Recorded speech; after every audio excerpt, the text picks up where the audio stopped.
Rocha, meus senhores, amigos e amigos, é um gosto muito grande aqui estar. Talvez se tivesse juízo não tinha aceitado, não tinha dito que sim ao João Faustino quando me telefonou a dizer-se que aqui estava, como não tenho, aqui estou. E começo por vos confessar uma coisa, fui procurar os meus arquivos e a última vez que falei sobre a indústria de moldes foi na Marinha Grande em junho de 2014, portanto, alguns que a questão ainda não era no sítio, quase, portanto, foi há muito tempo. Se há coisa que aconteceu desde aí, o mundo mudou, mas o mundo de facto ficou mais complexo. Se é uma palavra para definir o mundo hoje, é complexo. É complexo na tecnologia, é complexo na política, é complexo nas relações entre as pessoas. Complexidade é uma palavra que faz parte do nosso mundo. E há quem acredite, eu acredito que, assim como no século XVII, com Bacon e depois com aquilo de Galileu e Newton, houve uma revolução científica que transformou o mundo, que transformou o nosso modo de ver o mundo, que passamos a saber que a Terra era redonda. Nós estamos hoje no momento de uma revolução científica que nos está a trazer um mundo novo. Ela acontece por várias coisas, acontece pelo digital e aquilo que estamos a sentir mais, mas acontece também por algo que nos está ligado a materiais, esses materiais que são capazes de se auto-reparar, coisas tipo um vidro ou um acrílico que sofre uma fratura e que depois, passado algum tempo, fica bom outra vez, como se tivesse cicatrizado, materiais com propriedades elétricas muito especiais, materiais. Temos a questão do biológico e sobretudo hoje somos capazes de fazer engenharia com a vida, de editar a vida, somos capazes de alterar os genes, portanto a engenharia genética existe, isso faz coisas muito diversas e temos todo um mundo a aparecer, essa questão do quântico, portanto hoje nós somos capazes de interpretar, de conhecer partículas muito abaixo da dimensão do átomo, não é? Quando eu andei no liceu, já foi há muito tempo, a coisa mais pequena era o átomo e, portanto, o átomo depois tinha os elétrons, mas estávamos a falar à escala, portanto, a escala do átomo é angstroms, portanto, 10 a menos 10 metros e, portanto, íamos ao 10 a menos 11 ou ao 10 a menos 12, portanto, qualquer coisa como 1000 ou no máximo 1 milhão de vezes abaixo do nanômetro.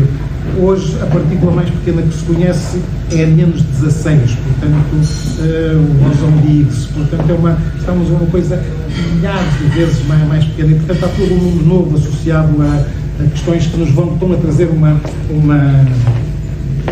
quero perder muito tempo, mas estou a olhar ali para aquele colar magnífico daquela senhora que ali está, mas o material associado àquele colar, ele de facto está ali, a maior parte daquele colar está ali, mas o conceito, eu quero agora, há partículas daquele colar aqui, à minha volta, portanto, isto é o que faz que, quando eu tenho uma gata, quando estou a chegar a casa, quando eu venho na rotunda a 500 metros de casa, a gata desce e vem para a rua. Ou é uma coisa, ou acreditamos em coisas paranormais, ou em divindades, ou acreditamos na física, e portanto só pode ser porque alguma partícula minha já chegou à gata e ela percebeu que eu estava a chegar. Portanto, isto vai mudar o mundo e está a mudar o mundo e, portanto, nós estamos num mundo que é muito diverso. É evidente que hoje a principal revolução vem do lado do digital, e o digital, usando os 5 dedos da mão, é sobretudo, então, as coisas ligadas, conectadas, a internet das coisas, portanto, tudo está conectado e o que não está conectado não existe, é toda a questão da inteligência artificial, mas a inteligência artificial precisa de quê? Precisa de dados, os que vêm das coisas e de tudo que gera dados, e precisa de grande capacidade de computação e, portanto, vem da supercomputação que depois trabalha toda essa informação. E depois temos os dispositivos, os robôs, as coisas elétricas, as coisas autónomas, portanto, tudo aquilo que usa inteligência para fazer dispositivos, e as interfaces, sejam as interfaces ópticas, as interfaces da fala. Hoje falamos, interpretamos, vemos e provavelmente um dia não teremos um ecrã no computador, teremos uma espécie de uma lente de contacto e a realidade vai-se muito sobrepor àquilo que vemos. E, portanto, isto está a acontecer e a transformar o mundo. E é um dos fatores de mudança. O outro é, usando um português muito coloquial, as coisas estão a aquecer. As coisas estão a aquecer e isso é mau, porque o planeta está a aquecer e, portanto, isto é inequívoco. Podemos achar que é mais ou menos culpa do homem, podemos entrar nessas teorias que eu não vou dizer, mas, portanto, e temos questões ambientais que nos preocupam e a outra mudança, temos guerra, uma coisa nova, temos guerra na Europa e está a mudar também. Portanto, tudo isto, temos um mundo que é radicalmente diferente desse mundo muito mais simpático quando eu fiz a última conferência na Marinha Grande há 10 anos atrás. O mundo mudou muito. Portanto, o digital, o verde, e depois, associado a isto, temos uma crescente guerra de blocos, acreditarmos um retrocesso na globalização, como é que isto vai ser, se isto vai mesmo acontecer, se não vai acontecer, se vamos ter um rearranjo e as economias a terem uma lógica logística mais nos grandes blocos, ainda falta perceber, porque é difícil perceber o que o Sr. Trump pensa, portanto, haverá aí muito vaticínio. No meio disto a Europa aprendeu lições duras de erros que fez e aprendeu que não pode estar dependente para se alimentar, que não pode estar dependente exteriormente para ter energia, não pode estar dependente externamente para ter produtos, por exemplo, o Covid foi a primeira evidência disso, que fazem falta ao dia a dia. Portanto, há um conjunto de questões que deixaram de ser questões económicas e passaram a ser questões de soberania, portanto, questões associadas à nossa existência e à nossa autonomia como Estados. E por isso a Europa tem feito grandes exercícios de reflexão, os famosos relatórios, o relatório Draghi sobre a competitividade, o relatório Letta, sobretudo sobre dar músculo e alavancar o mercado único e, portanto, criar um mercado muito mais forte, incluindo em capitais, o relatório Heitor, portanto, do nosso ex-ministro, de como tudo isto deve ser alavancado pela ciência e pela inovação, depois o relatório ministro do ex-ministro finlandês associado à defesa, mais que à defesa, à prontidão, ao facto de termos que estar preparados para todo um conjunto de riscos que estão a acontecer, e eles podem resultar, com certeza, esperemos que nunca aconteça, de invasões bélicas, militares, mas podem ser coisas mais simples como um apagão, podem ser coisas mais simples como a falta de um determinado produto, e, portanto, nós temos que estar preparados para isso. Temos o readiness e o relatório com o qual eu trabalho mais ligado às políticas de coesão e, portanto, entendermos que também há espaço para os territórios nesta Europa que têm desafios mais novos. E por isso, hoje na Europa, o conceito de autonomia estratégica é um conceito muito forte, que queremos aprofundar e que temos que aprofundar, mas ele não é apenas só defesa e segurança, certamente que isto vai ser, e certamente que todos os orçamentos dos países e das políticas europeias estão a ser muito moldadas por esta questão, mas a autonomia estratégica passa desde sermos capazes de saber e conseguirmos produzir aquilo que comemos a questões ligadas à parte industrial. E, portanto, a Europa precisa de ser autónoma na parte industrial, portanto, precisa de reindustrializar, sob pena de perder o seu lugar no mundo. É evidente que tem que industrializar num contexto de sustentabilidade, com o Green Deal, que é uma política muito lúcida europeia na qual acredito. Agora, não pode ser uma política que apareceu desgarrada de uma política industrial e de uma política aduaneira. Quer dizer, se a Europa tem que cumprir, e os industriais europeus têm que cumprir isto, o Green Deal, todos os produtos que a Europa importa também têm que cumprir. E a Europa avançou aqui, mas esqueceu-se está atrasada a impor o resto. E, portanto, este é o contexto que temos. Isto é passar por questões muito complexas em 4 ou 5 minutos, mas concluindo daqui, para falarmos um bocadinho de moldes, as coisas estão a ficar verdes, o que é bom para quem é sportingista, portanto é tudo verde, não sei como é que este conceito vai ser feito, é mais difícil de perceber como é que os aviões vão ser elétricos, mas serão também, mas na navegação já é uma realidade. Nos plásticos há muito tempo que as máquinas elétricas vão ganhando espaço. Algumas pessoas, como eu, viveram muito ainda no tempo das máquinas hidráulicas, mas já há 10 anos atrás as máquinas elétricas estavam a aparecer e certamente vão ganhar espaços. Numa eletrificação da economia que vai muito baseada nas economias verdes, a região norte de Portugal é um país exemplar.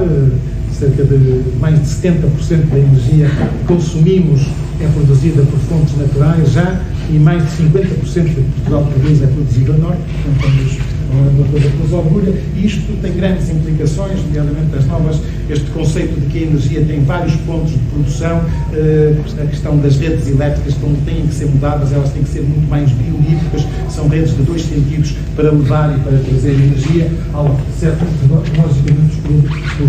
as empresas que vendem eletricidade não gostam muito, porque elas gostam unicamente que o sentido da rede seja apenas um, e ele deve ser, de facto, nos 2 sentidos. E o digital, voltando a ele,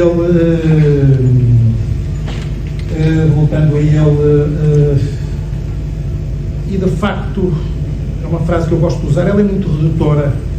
mas em última análise para a economia e para a indústria,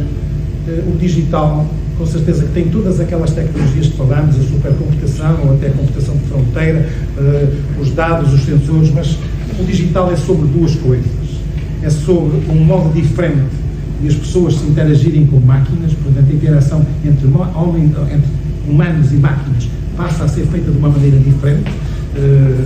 incluindo falando, e também é sobre novos modelos de negócios. A economia do digital faz com que os negócios sejam feitos de maneira diferente. Há alguns anos atrás este slide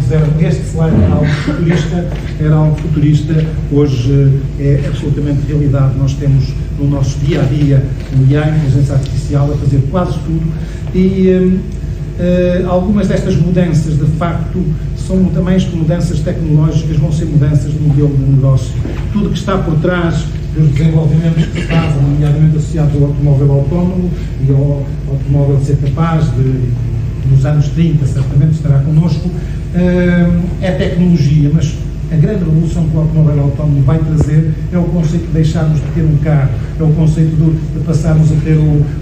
Mobility as a Service, é o conceito de passarmos a ter uma relação com a prestação do carro, que deixa de ser o nosso carro e é o carro que presta um serviço. E, portanto, essas são as grandes mudanças da economia, onde, de facto, a relação entre humanos e robôs será cada vez mais forte, os chamados robôs colaborativos, que trabalham sempre, que percebem as percepções dos humanos, é a grande linha de funcionamento. Mais que substituir humanos é ter robôs a trabalhar com humanos. Os limites disso são difíceis de dizer, mas podem chegar certamente até à ética nesta imagem bonita aqui que está. Resumindo, o mundo vai ser mais complexo, vai ser mais verde, vai ser mais digital. Depois, vamos então tentar falar um bocadinho da economia, descer à indústria dos moldes. Eu gosto deste mapa, que é uma coisa de um chamado Atlas da complexidade económica da Universidade de Harvard, e que fundamentalmente tem isto para todos os países. Tem aqui uma coisa que os países produzem, portanto, o que são quadrados maiores são o que é que os países vendem. Portugal, de facto, vende muito turismo hoje, mas vende uma série de coisas, vende automóveis, por exemplo, é isto que está, são os automóveis, vende indústria, portanto, não queria que portanto, temos ali a indústria, e depois temos aqui o que vale aquilo que produzimos. As coisas verdes são coisas de grande valor acrescentado, as coisas castanhas são coisas de pouco valor acrescentado. O desafio, independentemente de nós fazermos mais uma coisa ou outra, o desafio não é o que fazemos, o desafio é se é castanho ou é verde. Portanto, nós precisamos é de fazer coisas de valor acrescentado. E, portanto, quando nós fazemos coisas aqui, depois dificilmente geramos riqueza para ter ciclos virtuosos da economia. É evidente que isto é um problema nacional, é um problema muito do Norte. O Norte tem uma indústria forte, mas tem indicadores de PIB per capita baixos, certamente tem um interior agrícola ainda débil, mas durante muito tempo esta nossa baixa produtividade esteve muito associada à questão do nosso posicionamento das cadeias de valor, e isso temos evoluído positivamente, mas continuamos a ter debilidades ainda, mas também muito ligada aos níveis de formação, à instrução. E, de facto, nos últimos 10 anos, nos últimos 20 anos, mas nos últimos 10 anos, Portugal deu um salto enorme, seja nos indicadores diversos que quiserem, aquilo que está é a taxa de abandono precoce, portanto, pessoas a abandonarem a escolaridade, mas podia ter ali números idênticos ligados à percentagem de jovens que entram no ensino superior, e Portugal deu um salto enorme, mas o Norte, que há 15 anos atrás era a região mais atrasada, hoje é a região com melhores indicadores em Portugal e deu um salto muito grande e, portanto, acreditamos que temos melhor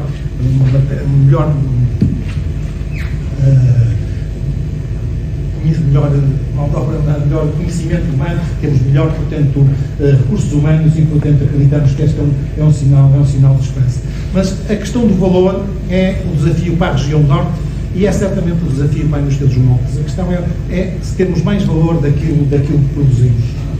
E os moldes, não era do meu tempo, mas antes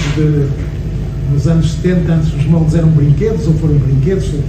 para os Estados Unidos, foram talvez os momentos de ouro da indústria dos moldes. Depois foram eletrodomésticos, talvez, que também saíram, porque os eletrodomésticos também deixaram de ser feitos na Europa. Depois foram automóveis e foram tempos de ouro, porque até o automóvel ao princípio ainda era muito metal e passou a ser muito plástico e, portanto, veio ali quase uma febre de substituir peças plásticas, depois passou a ser quase tudo plástico e era fantástico, mas agora as coisas também não estão muito boas, porque o interior do automóvel, que era quase tudo botões e coisas plásticas, agora é um painel, portanto, digital que com touch resolve quase todas aquelas situações. Portanto, o automóvel, independente do que está a acontecer, o próprio automóvel está a deixar de consumir menos plásticos. E o automóvel no futuro, que será muito aquele modelo que se diz do computador com 4 rodas e provavelmente, eu acredito sim, muito no automóvel com motor às rodas, portanto com um motor em cada roda, seja 2 ou 4 rodas, e onde toda a mecânica está na roda, e de facto, além disso, o automóvel é um habitáculo, é um sítio onde estão as baterias e é um computador a controlar aquilo tudo, e depois é o que está no habitáculo. Portanto, todo um conjunto de componentes plásticos técnicos que vão naquilo que em inglês se chama o under the bonnet, no compartimento do motor, grande parte disso vai desaparecer. Haverá as coisas ligadas ao aquecimento do automóvel, mas o resto desaparecerá. É evidente que há mercados alternativos e conhecidos que é preciso trabalhar, o da saúde, um mercado que já foi mais interessante do que porque vai ser também um mercado muito questionado em preço. Esta é o Jornal Notícias de hoje. No Hospital de São João foi feita uma operação que ainda por cima estava a ser seguida em Macedo de Cavaleiros, a partir de um sistema onde o operador tem todo um conjunto de câmaras e sistemas diversos e tudo isto é plástico, são materiais moldados, portanto há com certeza peças capazes e há ainda um mundo novo associado a fazer órgãos novos. Qualquer dia vai ser como substituir umas peças, um fígado, ou aqui, isto já se faz, substituir aqui umas tubagens ou qualquer coisa do género. Isto pode ser feito com peças moldadas, pode ser feito com peças moldadas até com materiais biológicos, com materiais naturais, portanto, há áreas novas. Eu estou a dizer coisas que certamente todos conhecem. Este é um slide que usei em 2014, de um setor que cresceu em Portugal, de alguma maneira, mas não muito, mas onde acredito, ligado à microaumentação. Basta ver hoje o que são todos esses dispositivos que se usam auditivos, que quase todas as pessoas de alguma idade já vão usando, e lá dentro os componentes são mesmo muito, muito pequeninos e, portanto, é um mercado a crescer. Também será um mercado a crescer o mercado do aeroespacial. Portugal está a apostar nisto, a região norte também. O mercado do aeroespacial tem dois segmentos, tem o chamado upstream, e é um mercado de pôr coisas lá em cima. Isso é um mercado que tem peças, tem componentes, e os satélites vão às dezenas, vão às centenas, vão ir aos milhares para diferentes aplicações, os pequenos satélites. E depois há o mercado downstream, que é totalmente diferente, é o mercado de trazer dados, trazer informação, e portanto é um mercado ligado ao digital. E hoje temos satélites sobretudo para monitorizar, mas teremos provavelmente satélites para ir apanhar os asteroides e fazer mineração, portanto buscar materiais que faltam para o mundo será bastante diferente. Acredito que haverá possibilidades na defesa, na guerra. O setor têxtil está muito a virar para aqui, haverá outras possibilidades também para materiais, certamente, e tudo isto com certeza é feito com tecnologia. Eu não vou falar-vos de tecnologia, tenho aqui uns slides emprestados pelo meu colega, com quem trabalhei muito tempo, o António Pontes, ligados a várias coisas que estão a acontecer, conhecem estas questões do conformal cooling, portanto, mas com toda certeza tecnologia a ser usada, diferentes soluções, não vale a pena falar sequer no additive manufacturing, que hoje já é uma realidade, portanto, e todas as soluções, nomeadamente os chamados moldes híbridos, que permite ter várias soluções, para além de tudo aquilo que são os moldes multimaterial e das integrações em questões moldadas. Isto que eu fiz